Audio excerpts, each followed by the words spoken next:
questions from you. Your Excellency, you have the floor.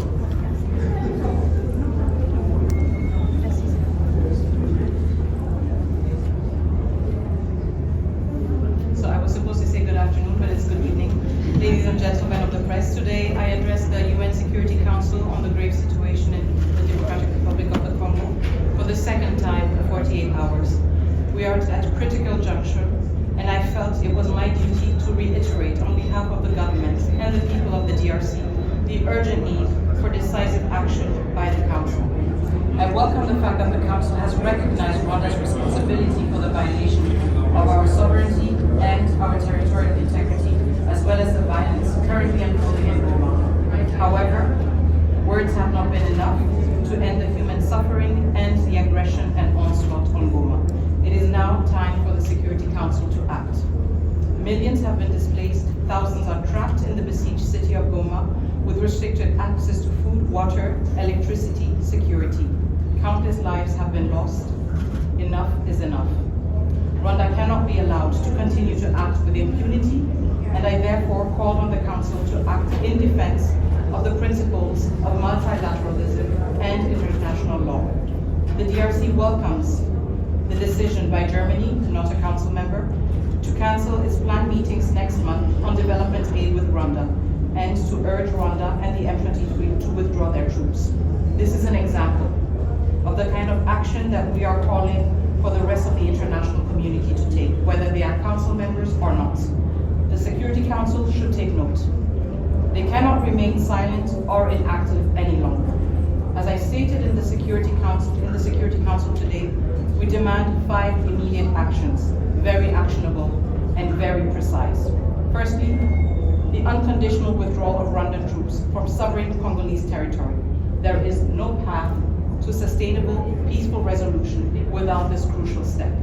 Secondly, it is imperative that the Council introduces sanctions targeting the command structure of the Rwandan Defense Forces to undermine its ability to wage war against the DRC and its people. Thirdly, the introduction of an embargo on Rwanda's illicit exploitation and exportation of mineral resources in the DRC will stem the financing of this aggression. As a reminder, the United Nations Group of Experts report, the last one, indicated that over 150 tons were illegally mined on a monthly basis and exported by Rwanda under the label of Rwandan minerals. Thank you. Fourthly, we are calling for the suspension of Rwanda as a contributor of troops to UN peacekeeping missions. We need to end the double standard, where Rwanda is able to contribute to UN peacekeeping forces while its troops kill members of the MONUSCO mission and the SADC mission. In less than 4 days, over 14 peacekeepers were killed, and this in absolute impunity. Finally, there must be total transparency in arms transfers to Rwanda in order to stem its ability to stoke further violence. This aggression is not only a threat to the DRC, but also to the entire region and the principles enshrined in the UN Charter. It is time for the United Nations Security Council to act decisively and send a clear message that Rwanda's aggression and impunity will not be tolerated. As I said to the Council, the rules of multilateralism apply to us all. There is no Rwandan exceptionalism. Thank you. Let's start. Yes. Minister Stefano Vaccaro, La Voce New York Ital Press.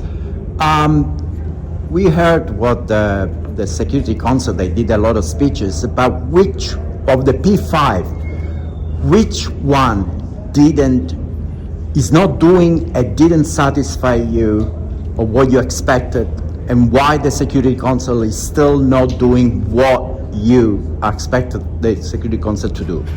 I think we took note of the statements made by all the members of the Council, P5 and non-permanent members. We also know that there are these public statements, but right now the Council is also meeting behind closed doors. And so what counts for us, most importantly, is the outcome of those deliberations. It is important, of course, to hear permanent members and non-permanent members be very explicit. We noted a change in tone in some of the speeches that we heard today compared to 2 days ago. We welcome it. Of course, we deplore the fact that it had to come at the cost of more human lives. And what we are focusing on right now is the result of the deliberations of the council. Excuse me, just a quick follow-up is for the public that listen to you. Can you tell us what, for example, what member improved in the speech? Can you do some specific here? I don't Who is making, who is making things slowly? Who should hurry up? Well, I think watching the deliberations once more should be indicative enough. I think the reports that we have from the ground, the very compelling brief that was given by the GSRG, Vivian van der Perre, gave us a good impression of the realities everyone is facing. And so I would rather invite those with this very specific curiosity to themselves analyze what the different members of the council said. And I think this is also the important thing, the fact that everything is documented and history will be able to hold everyone accountable for their words or their silence. Thank you. Hi. Thank you very much, Foreign Minister. Lenka White from Russian RIA Novosti. If I can ask, please, have you tried to get in touch here or outside with the United States or Russia for additional help with the situation? Thank you. We have strong bilateral ties with nearly all members of the Security Council.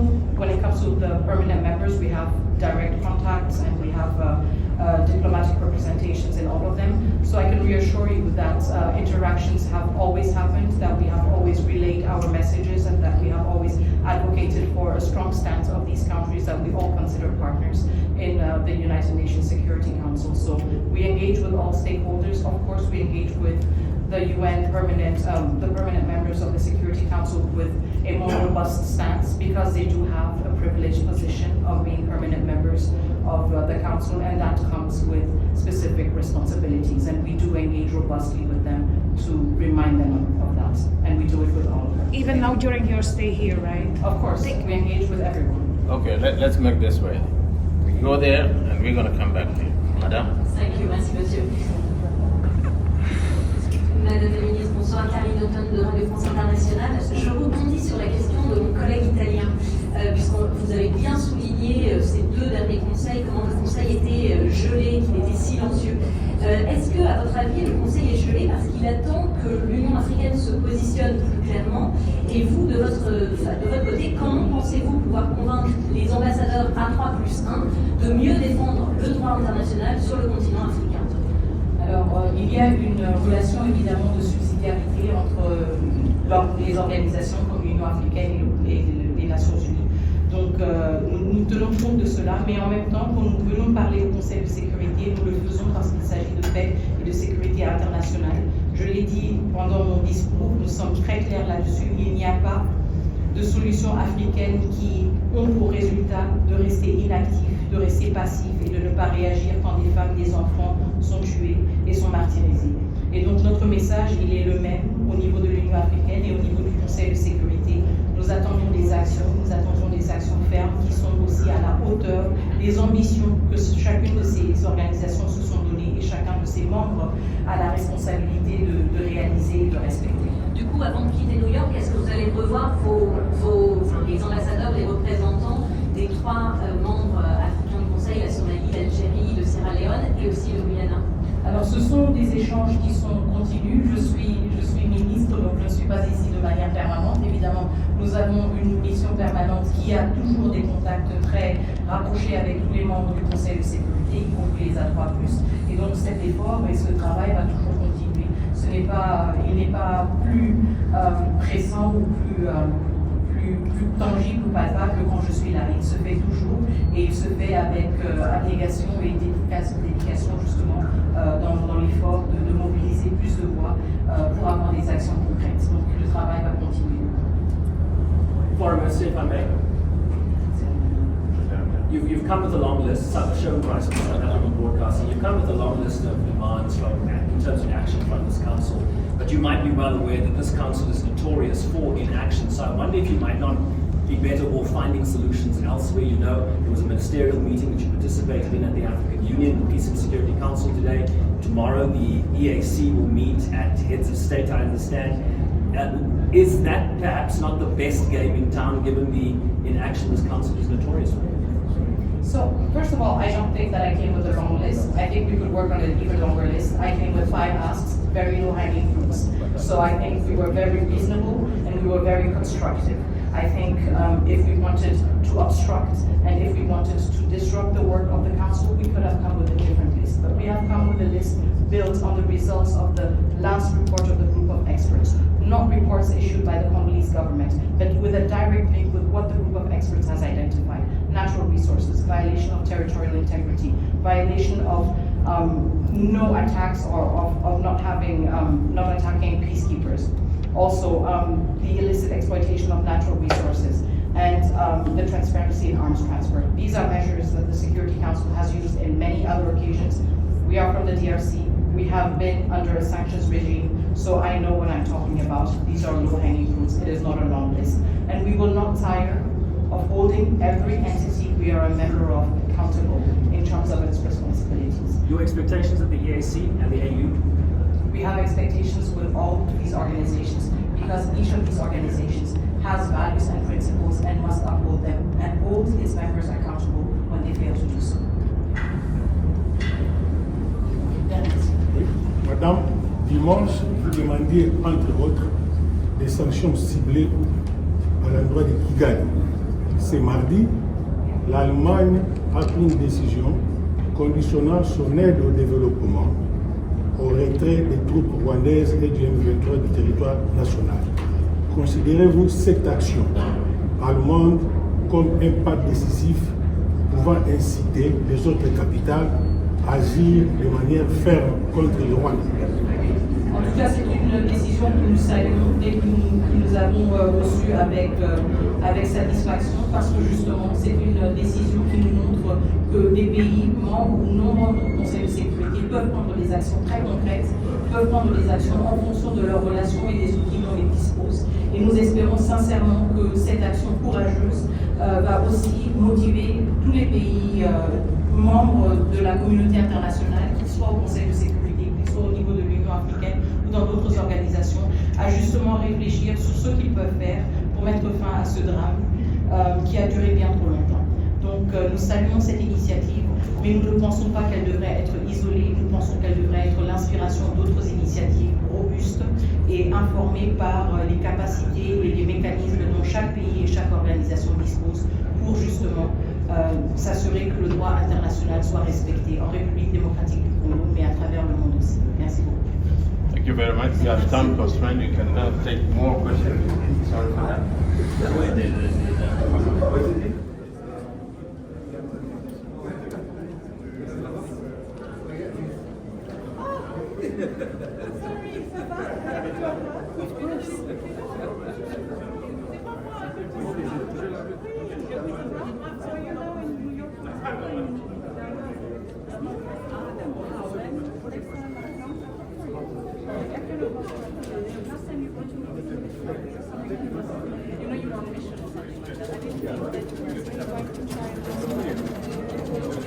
He's gonna ask question, I think, about Germany. Just listen.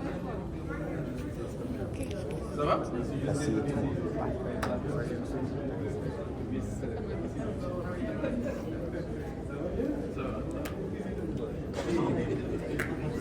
Foreign Minister, can I ask a question?